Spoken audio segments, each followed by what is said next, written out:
Quand nous avons rencontré la fondation du groupe La Dépêche du Midi, nous avons tout de suite vu des valeurs communes qui se sont dessinées. Tout d'abord, la solidarité. C'est une valeur fondamentale chez Harmonie Mutuelle. Nous sommes une entreprise à but non lucratif issue du mouvement de la mutualité, qui est un mouvement centenaire et fondé sur la solidarité. Donc c'est pour dire si la solidarité fait partie de nos valeurs et c'est même une force. Et cette solidarité qui se dessine dans la fondation du groupe La Dépêche du Midi, notamment portée vers la jeunesse, est pour nous voilà, quelque chose qui est vraiment fait partie de notre ADN. Et puis, parallèlement aussi, nous sommes issus, nous, des régions, des territoires, et nous avons construit ce premier groupe national en étant issus des territoires. Donc là aussi, l'ancrage territorial, l'ancrage local est une des valeurs aussi fondatrices chez Harmonie Mutuelle. Et enfin, la dernière valeur qui a fait écho chez nous aussi, qui est portée fortement dans le groupe, la fondation du groupe La Dépêche du Midi, c'est la performance, liée avec ce lien d'utilité sociale, la performance par rapport voilà, à cette jeunesse, j'allais dire, un peu méritante, et comment on peut aider cette jeunesse méritante à s'en sortir, au-delà d'ailleurs d'aspects financiers avec les bourses, mais aussi avec ce lien social, notamment avec ce système de tutorat dans les bourses actives qui est pour moi quelque chose qui est essentiel. Le concours d'éloquence, pour moi, fait partie aussi de quelque chose de très important, y compris dans la vie professionnelle. L'éloquence, c'est un levier très, très important dans nos vies professionnelles et c'est pour ça que ce concours, pour moi aussi, revêt une importance assez intéressante.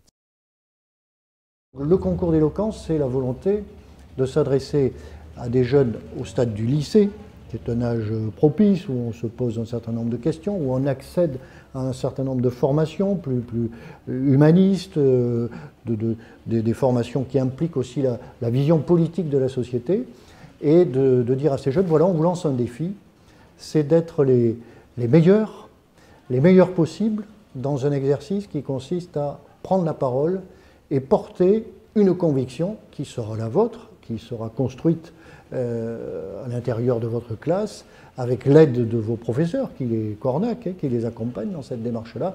Mais véritablement, on a affaire à des jeunes qui portent avec beaucoup de détermination, de fortes convictions, et qui est le fruit d'un travail profond.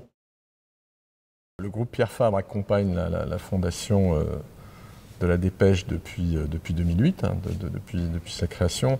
Le groupe Fabre est très, très engagé au niveau régional et au-delà de notre activité économique qui est évidemment importante dans la région. Pierre Fabre, et nous perpétuons cette volonté, a toujours été très impliqué dans des opérations, des programmes qui permettent de faire rayonner le territoire, de manière générale la grande région Occitanie, en termes culturels, en termes sportifs, en termes éducatifs. Et donc il était assez naturel que nous soyons engagés, partenaires de la Fondation. L'idée du groupe Pierre Fabre, c'est qu'à chaque fois que nous prenons soin d'une seule personne, nous rendons le monde meilleur. Ça, c'est notre raison d'être, et vous voyez qu'elle est très en résonance finalement avec la mission, l'objectif de la Fondation de La Dépêche, qui consiste à apporter une aide très personnalisée à des jeunes talents méritants qui ont besoin d'être aidés, à qui on a besoin d'apporter un coup de pouce pour leur permettre d'accéder à l'enseignement supérieur ou à un métier qui corresponde à leur talent et à leur ambition. J'ai été invité par la présidente de la Fondation de La Dépêche à siéger au jury du concours d'éloquence au début de l'année 2020. J'ai été très impressionné par la qualité de ce concours, par l'engagement qu'il suscite auprès de jeunes très, très talentueux. Et voilà, j'ai senti beaucoup d'énergie. Et je suis sorti de cette demi-journée moi-même rempli de l'énergie qu'ils ont su nous transmettre lors de débats et qui étaient particulièrement intéressants. Il y a en fait une telle diversité parmi ces lauréats, une telle capacité de se réinvestir, de se réaliser, d'avoir des interrogations, que c'est extrêmement intéressant comme interaction. Celles et ceux qui ont été choisis sont extrêmement respectueux, extrêmement engagés, extrêmement partageurs pour pouvoir entre eux s'aider, voire même parfois ils nous demandent s'ils peuvent aider les futurs lauréats des années qui suivent. Donc voilà, ils ont envie de se réinvestir. Ils auraient peut-être réussi sans nous, ça on ne peut pas le nier, mais une grande majorité d'entre eux ont eu besoin à un moment ou à un autre de leur parcours de nous. Alors que ça soit du coordonnateur, que ça soit du tuteur, que ça soit de la fondation pour des problèmes administratifs. Mais toutes ces petites mailles à coller permettent aux élèves de beaucoup mieux réussir. Il est indispensable que ça puisse se multiplier, tant la difficulté est quand même de plus en plus grande pour les élèves, hein, pour les adolescents, pour les étudiants. Donc c'est vrai que ce genre d'association et ce genre de capacité de permettre à ces lauréats de s'exprimer dans une plus grande sérénité, que ce soit la sérénité psychologique, financière et encadrement. Tout ça contribue forcément à leur réussite, c'est évident.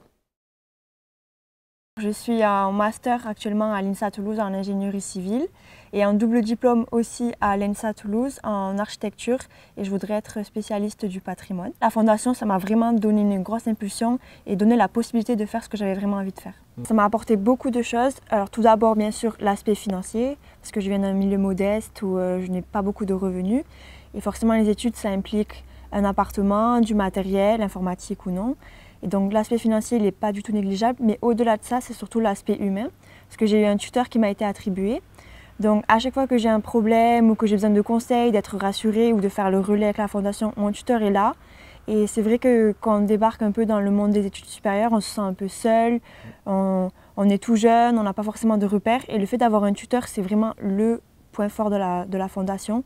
Et pour moi, vraiment, c'est ce qui m'a beaucoup aidée, notamment lors de ma première année de prépa, où j'étais souvent triste et un peu overbookée de travail. Et mon tuteur m'a vraiment été d'une aide impressionnante. Et pour ça, vraiment, je le remercie. Et après, j'essaye vraiment de promouvoir la fondation et d'expliquer vraiment tout le bénéfice qu'on peut en retenir. Ne pas hésiter à postuler, parce qu'au final, moi, j'ai postulé, mais je ne pensais pas du tout être retenue. Et maintenant, c'est un gros plus que vraiment, si je devais faire la même chose, je referais exactement pareil. Donc, j'hésite pas vraiment à aller au-devant des gens et leur dire allez-y, il y a des organismes qui sont faits pour nous aider, pour nous permettre d'avoir ces impulsions de faire ce qu'on aime et de réaliser nos rêves. On veille à ce que l'étudiant soit bien, tout simplement, dans le cadre de ses études, notamment en première année, parce qu'on sait que l'insertion en première année est parfois compliquée, la mise en route peut être compliquée, il y a un vrai fossé avec le lycée. Et donc on veille en fait à ce que l'étudiant soit bien, qu'il ait choisi vraiment la bonne orientation, qu'il se sente à l'aise avec ses études, qu'il soit bien, par exemple, pour gérer le stress au moment des examens. Et puis aussi, on a un rôle de conseiller. Moi, je suis sur Toulouse, il m'est arrivé d'être le tuteur d'étudiants qui étaient à Champollion, à Albi, par exemple. Donc le présentiel n'est pas toujours, on va dire, facile. Aujourd'hui, avec le Covid, il est encore moins facile. Donc souvent, c'est des communications, il y a un contact physique au moment, en présentiel vraiment, au moment, par exemple, notamment lors des cérémonies organisées par la Fondation. Ces rendez-vous sont importants. Mais après, c'est essentiellement du mail et des coups de fil, en fait. Voilà, on échange essentiellement comme ça. Il y a quand même ce rôle, effectivement, d'apprendre aussi, d'apprendre à prendre du recul, à prendre la distance, à parfois souffler un coup, à ne pas oublier de faire du sport ou d'avoir des activités annexes aussi, et de ne pas non plus trop se focaliser sur les études ou uniquement sur les études. Voilà, c'est un rôle de parrain, un rôle d'enseignant aussi, bien sûr. Je donne un petit peu ce qu'on m'a donné moi à mon époque aussi.